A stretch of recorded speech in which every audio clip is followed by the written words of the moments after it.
Your suspension setup sucks. Maybe it doesn't, I don't know. But the setup that I'm about to show you might just be a thing that makes your car go from this to this. Just look at how smooth that is. The thing has adjustable ride height, adjustable travel, it can switch between gas and electric engines, it can be built with toggleable rear wheel steering, and it works great with wheel wells as well. Like, there's literally no reason to not build this thing. So let's get started. Here I have a fresh new Jeep with no wheels on it, and let's start building. So first things first, you want to determine the thickness of your wheels. So over here my wheels are glitch welded to be 3 blocks thick, and I'm going to do the same thing here. So I want it to stick out by 1 block, so that means 1 block's going to be here, I'm going to have another one and then another one, and I want the center point to be right about here. So then you want to go in by 1 block and then go over 1, 2, 3, which means my suspension is going to be mounted right about here, but it's going to be mounted on the little bearing thing, so we're going to move it over by 1, and here we're going to place down a curved piece and then another one, and then we're going to place a bearing which is going to be painted, and then another one, and then we're going to place down these little curved pieces like so you have a little bit of an archway like this. Then you want to go to the other side and place down another 2 bearings, then go downwards with another curved piece and then place on your suspension. From here the suspension needs to go inwards like so, and then it needs to go forwards just like that. Then you're going to need another bearing over here, and these 2 bearings are actually really important because they allow the suspension to flex independently. Then it's going to need to go inwards like so, and then we need to go up. Okay, so once you've gone up, we're going to need a little T-piece over here just like so, not on the floor. Then we're going to place bearings here and here, and we're going to go to the outside, then we're going to go forwards, then we're going to go to the outside again, and we're going to go down. Then go over to this T-piece, place a straight pipe, then another T-piece going upwards, straight pipe, and curved piece going upwards, and then we're going to need bearings on all of these. Now on these curved pieces we're going to have a symmetrical thing to what's over here, so that basically means go out, then backwards, then out, and then down. And over here we're going to have it go this way, straight piece, bearing, and curved piece, and make sure both bearings are lit up as green, and if they're not, then you should check if your vehicle is on a lift. If it is on a lift, then you've messed up somewhere along the line. I don't know how you've managed that. Anyway, from here we're in the final parts of the build, so we're going to place down the last few steering bearings right over here, and then on the other side as well. That's not right. And then we're going to place down curved pieces going backwards like so, and then going forwards like so, and then you could probably guess that it's going to be a T-piece right about here. Now this part's very important. Make sure you weld these together, because otherwise it's going to be flopping about all over the place and you're going to be wondering why. Next you're going to want a level 1 piston. That's very important, level 1. Now the reason why it's level 1 is because this is not only going to serve extra ride height but also extra suspension travel. And if you start off with a level 5 piston, it's just going to be rigid. Level 1 will give you some nice level of squish, although I'm not going to do level 1 because I know that for this frame, since I've already built a suspension setup for it, I know that I need level 2 to get the optimal suspension setup. But I'd always recommend starting with level 1 because you could always upgrade it without replacing it, but you cannot downgrade it without having to replace it and then having to rehook up all the wheels and stuff. So from here all we have left is the little dual drive setup. So I'm gonna go into my piping section and then place down T-pieces like so, and then we're gonna need bearings on either side just like so. Then we're gonna place down another set of T-pieces like that, place down bearings on here. That's how did I manage that? Anyway, then we're gonna place our wheel directly onto here. But if you want that extra traction and that lower center of mass that this vehicle has, then you're gonna need something a little bit more special than just a standard wheel. You're gonna need a custom wheel. Now I happen to ignore that. I happen to have a rock crawling wheel right over here, which I will upload to the workshop. Essentially it's a 3 block wide wheel and it has 80 blocks of concrete in it, so it essentially has a lot of traction and a lot of weight, and it keeps your center of mass nice and low. So I'm gonna spawn in 4 of these because I have 4 wheels, and then grab the weld tool and just weld it right on. By the way, if you want to find out how to build these custom wheels for yourself, then I do have a short uploaded already that basically shows you how to build, like, a simple one. But if you know the general idea, then you can build anything you want, really. Also, these wheels tend to just fall on the complete opposite side that you want them to, so it might help to just keep this on the left and then weld the rest of the car onto the wheel, which is a bit of an interesting thing to do, but it does work and it's a lot easier. So now that that's done, we're gonna work on this bit. So we're gonna go up like so, and then we're gonna go down on this side. Then we're gonna grab a slightly thicker pipe piece, so this one right here, and we're going to continue the curve like this and there, so you have this sort of a shape. Now if you want to, you can change this to be a 5-way pipe piece and have another set go like this, and that will provide a lot more security, but also it's really not necessary and it honestly just causes a bit more lag, so I tend to just go with 2. In fact, if your vehicle is low powered and lightweight enough, you can get away with just doing 1, and that's what I did for a long time. But this vehicle with the slightly heavier wheels, it does require 2 to work reliably. Anyway, with that, we've got one final step, and that is the teeth on the wheel. So you want to just add some T-pieces just like so. And now when it comes to this bit, you can take it off the left, wait till the wheels roll a little bit and then place it on, or you can just place it straight on the left by finding the slight little angle where it will let you do it just like that. It does help to have an auto clicker to do this for you, but I'm just doing it without one so you know that it can still be done. And that is it. That's your front axle all built up. Now we'll work on the rear one, which, like I said, is slightly different because it has these double stacked bearings, but it's mostly the same really. Anyway, so we're going to do the same thing as before. So we're going to work out the thickness of our wheel, which is 3, and I want it to stick out by 1. So one block is going to be here, second one here, third one here. Suspension should be mounted here, and then we're going to go 1, 2, suspension should be here. We're going to go over 1 so that we can accommodate the little adjustable ride height section just like so, and then place a bearing there, go down, and suspension. Then we're going to mirror this on this side. By the way, if you're wondering what these are just little free spinning things because I have low powered engines for some nice engine sounds. It's the little details that make me like this car a lot. Anyway, now that we have the suspension all done, we can work on the rest of it. So it goes inwards and then forwards like so, or actually backwards because this is mirrored. And then we're going to place down these crucial bearings here that you absolutely cannot miss out, just like so. Okay, so once you've placed these 2 crucial bearings, this is where it starts to differ slightly. So you do the same thing, you go inwards, but then we're going to need a slightly special part.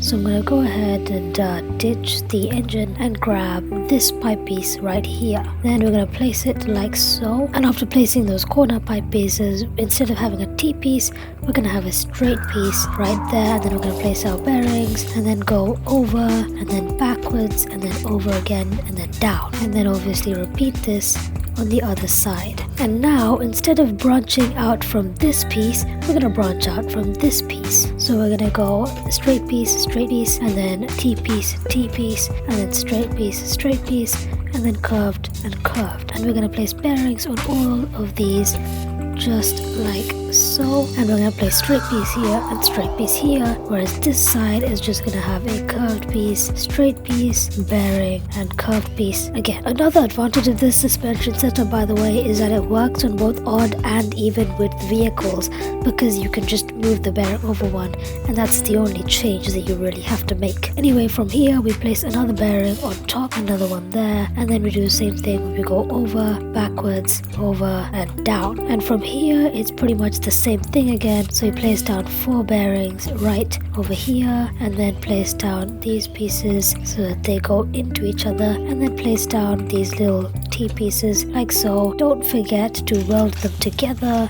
again another crucial step, and then grab your, in my case, level 2 piston, but in your case it should be level 1 because you should find out what level you need before placing it down. From here we just place down another T-piece like so, and then bearings on either side. Then I'm gonna go ahead and do the same thing where I just weld the creation to the wheel, and we're going to do the same thing here. Okay, so now we're going to do the same thing again. So T-piece, bearing here, bearing here, bearing here, and bearing here. Then up on the front, we're going to go up, and on the back, we're going to go down, and then we're going to grab this thicker pipe piece, continue the curve here, here, and then top angle is a little bit harder to get, but there it is, and there it is. And that's it. So now we just need to add in the last little bits, which are the teeth that go right about here. And again, we just need to find that slightly finicky angle. There it is, and there. There we go. It's actually not that difficult once you sort of know what you're doing. And there it is. It's done.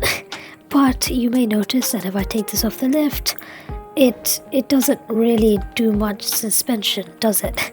And that's because nothing is actually hooked up. So what we need to do is go ahead and find these 4 bearings that we placed at the very beginning. These two here and these two here, and we're going to connect them all to a controller. So they're pretty easy to tell because they're kind of far away from everything else, but we just connect them to the controller. Then I'm going to go ahead and find the controller, which I can just about find a little sliver where I can access it. And now I like to have mine be at -15 by default, and that's just so that I have an even lower center of mass, but when I need that extra ride height, I can increase it by a further 60 degrees. Now depending on your wheel type and how much space you've got under there, this angle may be different, but realistically speaking, this angle can be as much as you want it to be. Just don't go above 90 because then you're going to start glitching everything out, and you don't really want to go to 75 either. That's a bit extreme too. So now we're going to take this off the lift and realize that it's still not really doing any suspension because it does this. So first of all, we're going to work out the angles here. So right now they should be tilted upwards, and this one looks like it's working fine. This one needs to be reversed, and there we go. Right, so this one appears to be working fine, and now this one on the back, this needs to be reversed, and this one, yeah. Okay, so now in theory, if I press number 1, it doesn't actually do anything that I needed to because those are all reversed. Okay, interesting. So I'll just reverse these two and that one maybe. It's a bit of trial and error this, to be honest. Okay, I think it's just this one that needs to be reversed. And now, yes. Now it is true that I could have done that in a way more logical manner, but I can't be asked, so let's just not do that. Anyway, for steering, you're going to want to find these 4 bearings right over here. They are located right here. So the corner one here, corner one here, the corner one here, and the corner one right there. And we're going to connect all of those to the seat. So that one goes to the seat, that one, and that one. And you're also going to need to reverse all 4 of these. And with just that, you should find that your steering now works, and it's nice and compact, tucked inside the wheel well. And there you go. You might also want to adjust it to be 30 degrees. That's what I like to do a lot of the time. And now there's only a couple things left. First off, we'll do the easy part, which is the pistons. You just hook it up to your desired switch, and that's that. And then the dual drive. So you're going to want to find these 4 bearings right here, which again, they're quite easy to find. And you're just going to hook them up into a controller, just like so. This one I'm going to take a little bit more of a logical approach to and realize that these two need to be switched. Find this. Now we're going to set all of these to be 90 degrees, and now we'll test it out. So if I press number 4, they go the complete, okay, I'm such an idiot. And now when I press number 4, they lock in to the gears in their correct location. So now let's connect up the engines. So you want 3 engines ideally. You can do it with just 2, 1 gas and 1 electric, but I like to use 3. Now connect the electric engine to the inner bearing right here, and you're going to need to reverse this one. Then connect your gas engine to the outer bearings right here, which that needs to be reversed. And then I'm going to use the other gas engine for this wheel, just like that, and then the electric engine will go to the inner bearings right there. Anyway, I can't drive it just yet because, as you can see, the rear wheel steering is still kind of messed up. So let's hook all of that up. Now you're going to want 2 controllers. These controllers are already blueprint edited to be super fast. So I'm going to grab the left controller and hook it into the bottom bearings, and grab the right controller and hook it into the top bearings, and then realize that I need to hook it into all 4, not just 2 of them. So let me go ahead and do that.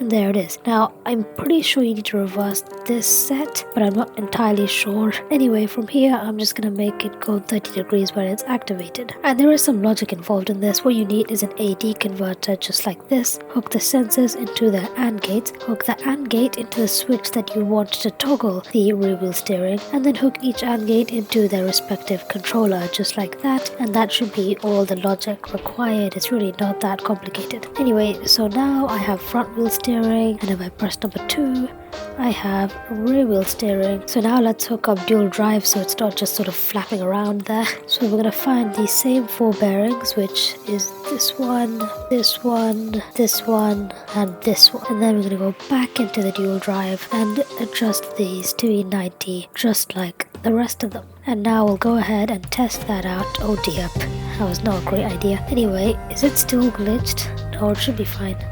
Oh, I think I glitched it. Never mind. Okay, right. Let's take it off the lift like a normal person, and then test that this all works. So yeah, it does work. I just have to reverse these 2 bearings right there, and now it should work properly, just like so. So in theory, that should be all the features there. So first ride height, that extends perfectly fine.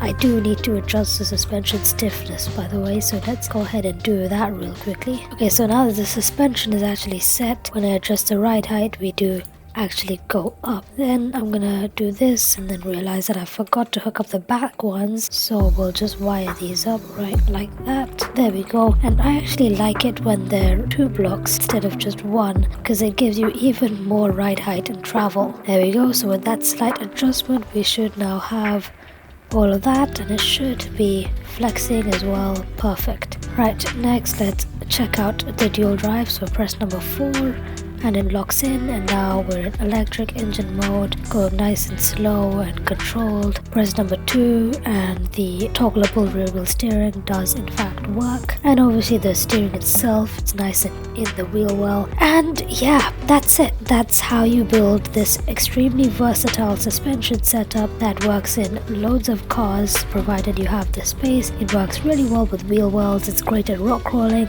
It can do a few jumps. As you can see, I don't know why it jumped out the seat there, but anyway, it is a very versatile suspension setup, and it's probably my favorite one yet. And if you combine it with the heavy wheels and all the other stuff that I've done with it, then you can get yourself an absolutely amazing vehicle, and it would work great in survival. I'm just not really entirely sure about the frame rate. Anyway, I really hope you enjoyed this video. If you did, please subscribe. If you didn't, please subscribe, and I'll see you next time.